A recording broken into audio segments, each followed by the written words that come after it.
الحمد للہ رب العالمین والصلاة والسلام علی سید المرسلین اعوذ باللہ من الشیطان الرجیم بسم اللہ الرحمن الرحیم رب اشرح لی صدری ویسر لی امری واحلل عقدۃ من لسانی یفقہوا قولی آمین یا رب العالمین۔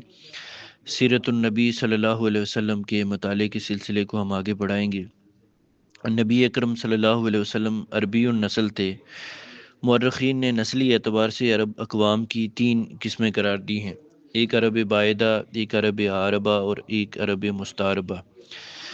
عرب باعدہ وہ ہیں کہ جو قدیم قبائل ہیں جیسے عاد، سمود وغیرہ، تو ان کے آثار مکمل طور پہ مٹ گئے ہیں۔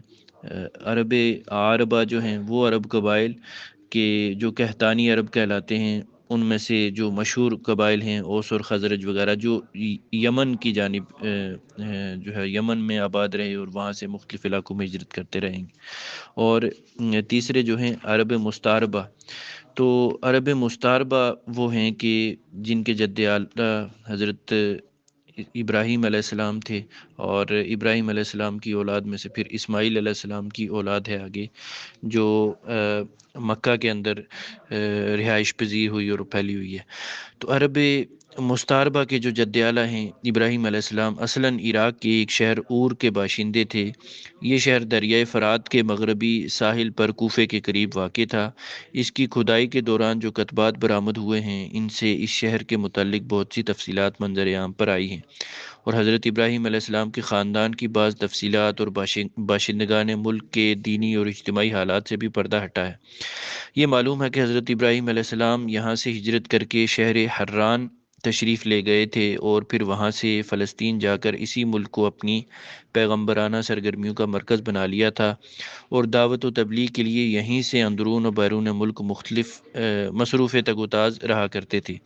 ایک بار مصر تشریف لے گئے فرعون نے آپ کی بیوی حضرت سارہ علیہ السلام کی کیفیت سنی تو ان کے بارے میں بدنیت ہو گیا اور اپنے دربار میں برے ارادے سے بلایا، لیکن اللہ نے حضرت سارہ کی دعا کے نتیجے میں غیبی طور پر فرعون کی ایسی گرفت کی کہ وہ ہاتھ پاؤں مارنے اور پھینکنے لگا۔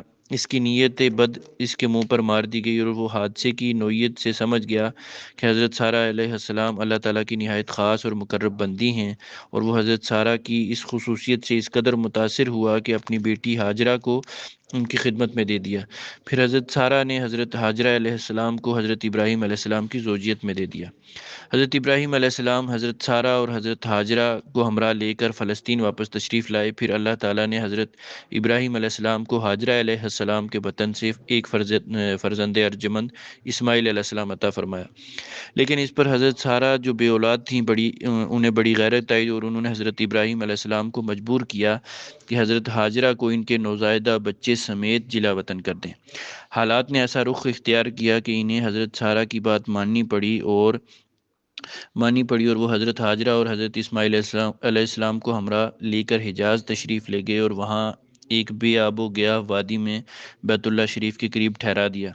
اس وقت بیت اللہ شریف بھی نہ تھا، صرف ٹیلے کی طرح ابری ہوئی زمین تھی۔ سیلاب آتا تو دائیں بائیں سے کترا کر نکل جاتا۔ وہیں مسجد حرام کے بالائی حصے میں زمزم کے پاس ایک بہت بڑا درخت تھا۔ آپ نے اسی درخت کے پاس حضرت ہاجرہ اور حضرت اسماعیل علیہ السلام کو چھوڑا تھا۔ اس وقت مکہ میں نہ پانی تھا، نہ آدم اور نہ آدم زاد، اس لیے حضرت ابراہیم علیہ السلام نے ایک توشہ دان میں کھجور اور ایک مشخیزے میں پانی رکھ دیا۔ اس کے بعد فلسطین واپس چلے گئے، لیکن چند ہی دن میں کھجور اور پانی ختم ہو گیا اور سخت مشکل پیش آئی، مگر اس مشکل وقت پر اللہ کے فضل و کرم سے زمزم کا چشمہ پھوٹ پڑا اور ایک عرصہ تک کے لیے سامان رزق اور متاع حیات بن گیا۔ تفصیلات اس سارے واقعے کی معلوم بھی ہیں، معروف بھی ہیں۔ کچھ عرصے بعد یمن سے ایک قبیلہ آیا جسے تاریخ میں جرہم ثانی کہا جاتا ہے۔ یہ جرہم ثانی کہا جاتا ہے۔ تو یہ قبیلہ اسماعیل علیہ السلام کی ماں سے اجازت لے کر مکہ میں ٹھہرا۔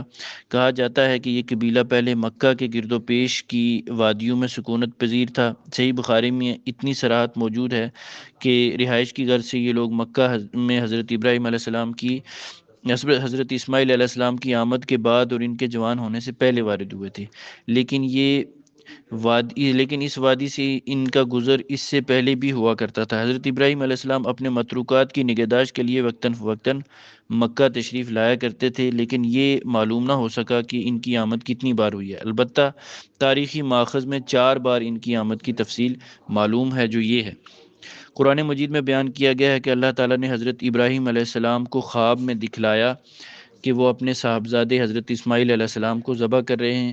یہ خواب ایک طرح کا حکم الہی تھا، اور باپ بیٹے دونوں اس کی تعمیل کے لیے تیار ہو گئے، اور جب دونوں نے سر تسلیم خم کر دیا اور باپ نے بیٹے کو پیشانی کے بل لٹا دیا تو اللہ نے پکارا، اے ابراہیم، تم نے خواب کو سچا کر دکھایا، ہم نیکوکاروں کو اسی طرح بدلہ دیتے ہیں۔ یقیناً یہ ایک کھلی ہوئی آزمائش تھی، اور اللہ نے انہیں فدیے میں ایک عظیم ذبیحہ عطا کیا۔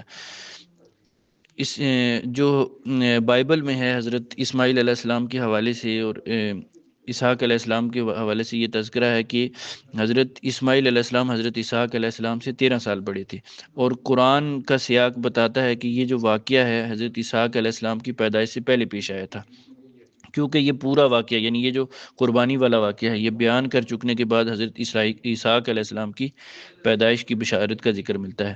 تو اس واقعے سے ثابت ہوتا ہے کہ حضرت اسماعیل علیہ السلام کے جوان ہونے سے پہلے کم از کم ایک بار حضرت ابراہیم علیہ السلام نے مکہ کا سفر ضرور کیا تھا۔ بقیہ 3 سفروں کی تفصیلات جو ہے وہ صحیح بخاری کی ایک طویل روایت میں ملتی ہے، انشاءاللہ اس کا مطالعہ ہم کل کریں گے۔ تو یہ سیرت کا سلسلہ آپ کو کیسا لگ رہا ہے؟ یہ جو میرے مطالعے کا انداز ہے یہ ٹھیک ہے؟ اس کو بدلنے کی ضرورت ہے؟ اس حوالے سے آپ کا تبصرہ، آپ کی رائے درکار ہوگی۔ جزاکم اللہ خیرہ۔